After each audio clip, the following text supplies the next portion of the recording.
મારી ખીચડી સારી નથી થતી. તમે શું કરી રહ્યા છો? ખીચડી જ બનાવું છું. જો ખરેખર? હા તો બનાવ. કુકર મૂકી દીધું. કુકરમાં તેલ નાખી રહી નાખી. હા હવે 2 દાણા લવિંગ નાખ. ઓકે. પછી તજ. લવિંગ અને તજ. ઓકે. પછી થોડોક અંદર નાખીશું તમાલપત્ર. તમે આ બધું વઘારમાં નાખો એમ ને? તમાલપત્ર. પછી થોડું જીરું, થોડો અજમો. આમ તો અજમો ના નખાય તો અમે 2 દાણા નાખીએ જલ્દી પચી જાય ને એટલે. અચ્છા. અને પછી આ 2 લાલ મરચા. અને હજી અંદર થોડોક આવશે મીઠો લીમડો. હા એ ખાસ કેમ? મીઠો લીમડો ને સ્મેલ મસ્ત આવે. તો તમે આવી રીતે કુકરમાં જ નાખી દો એમ બધું? બધું જ કુકરમાં. બરાબર. અને ખીચડી પણ પલાળી રાખી છે ને? ખીચડી પલાળી ને તો જલ્દી ચડી જાય. અચ્છા. કેટલી વાર? 2-4 મિનિટ કેટલી વાર પલાળી? બસ 5 મિનિટ. અચ્છા. અને આ તો ફોતરાવાળી દાળ છે ને? હા, ફોતરાવાળી દાળ મીઠી થાય એમ ને? આ નાખ્યું મેં મીઠો લીમડો. મીઠો લીમડો નખાઈ જાય ને હા પછી આપણે અંદર નાખીશું પાણી. પાણી કેવી રીતે લેવાનું ખબર છે? 1 વાટકી ખીચડી હોય તો 3 વાટકી પાણી. અચ્છા. એટલે તમારું એક્ઝેક્ટ બેસી જાય. અચ્છા. તમે મસાલો ના નાખ્યો તમે? અચ્છા. મેં આ 3 વાટકી ખીચડી લીધી છે તો આટલી 6 વાટકી ભરીને પાણી નાખો. 2 વાટકી ખીચડી લીધી એટલે 6 વાટકી ભરીને પાણી. અચ્છા. અને હવે અંદર આપણે ઉમેરીશું ખીચડી. બરાબર. એકદમ સરસ થઈ જાય.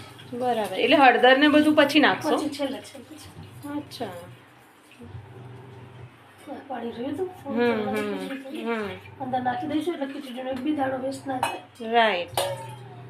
આમે ક્યારેય આ દાણા વેસ્ટ ના કરાય બીકોઝ એક હા પહેલા એવું થતું હતું કે એટલામાં શું હા પછી વિચાર આવે છે કેટલા ભેગા કરીએ તો કેટલા બધાને ખાવાનું થઈ જાય. અને ભેગા કરવા કરતા બી એ દાણો જો જમીનમાં ઉગ્યો હોય તો કેટલા દાણા ઉત્પન્ન કરી શકે. તો મગજ વાત ના આવે. એટલે ત્યાં તમારી ખીચડી ઉભરાઈ જશે મને એવું લાગે છે. ના ધીમો ગેસ રાખીશ ને એટલે નહીં વાંધો આવે. જોઈ લે પછી તો સીટી બેસાડ દઈશું ને. ખબર પડશે કેમ કે આખું કુકર ભરાઈ ગયું. એક્ઝેક્ટલી. 1 2 3. ઓકે. થોડી અડધી ચમચી હતી એટલે થોડી વધારે નાખી. અચ્છા. તમે તો ધમાકેદાર બનાવતા લાગો છો. આટલું મરચું નાખ્યું તો જ બધા ભાવે ને. એ વાત સાચી. આજે ભાવનાબેન અને મારી એવી ઈચ્છા છે કે સરસ ખીચડી બનાવી અને આપણે જોઈએ બહાર કોઈને આપણે જે ભૂખ્યા હોય એને આપવાની આપણે કોશિશ કરી રહ્યા છીએ. જોઈએ શું થઈ રહ્યું છે. મીઠું નાખ્યું? મીઠું 2 ચમચી. અચ્છા.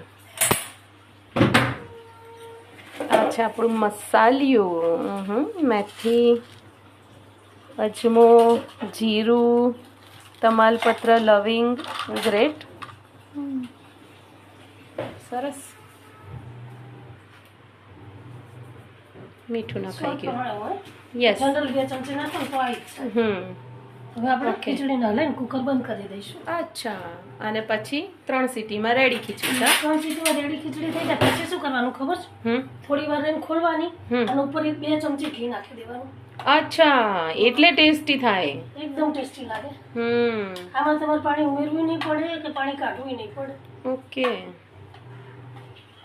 બરાબર. આપણે 3 સીટી થાય ત્યાં સુધી આપણે કામ કરીશું બીજું. ડન છે. ઓકે. તો પછી જોઈશું કેવી ખીચડી બની. ઓબ્વિયસલી સરસ બની હશે. આને કરી દીધું બંધ. ઓકે. એન્ડ ચલો હવે કુકરને સીટી વાગે. લીલા મરચાં નાખીએ તો બી સરસ લાગે. અત્યારે શું ટાઈમ ઓછો છે ને? હા. એટલા માટે હું નથી કરી. બરાબર છે. ચલો ફ્રેન્ડ્સ તો હવે આપણી સીટી વાગી જશે એટલે ખીચડી બની જશે. હંમેશા ઘરે 2 મસાલે રાખો. એકમાં સૂકો મસાલો રહે અને એકમાં રોજિંદો મસાલો રહે. ઓકે. એના કારણે શું તમારે સૂકો મસાલો બધે ગોતવો ના પડે વારી કરી. હા એક ડબ્બીઓ ખોલવી પડે છે. આઈડિયા બહુ મસ્ત છે અને ડબ્બો પણ તમારો સરસ છે. ખાલી 20 રૂપિયાનો છે. ઓકે. સરસ. ઓકે ફ્રેન્ડ્સ તો હવે સીટી વાગશે એટલે આપણી ખીચડી તૈયાર થઈ જશે અને પછી આપણે બહાર આપીશું, સર્વ કરવા જઈશું અને આપણે આને જોઈએ કેવું આજનો દિવસ રહે છે. આજે છે તારીખ 31 જુલાઈ 2025 અને વાર છે ગુરુવાર. બાય.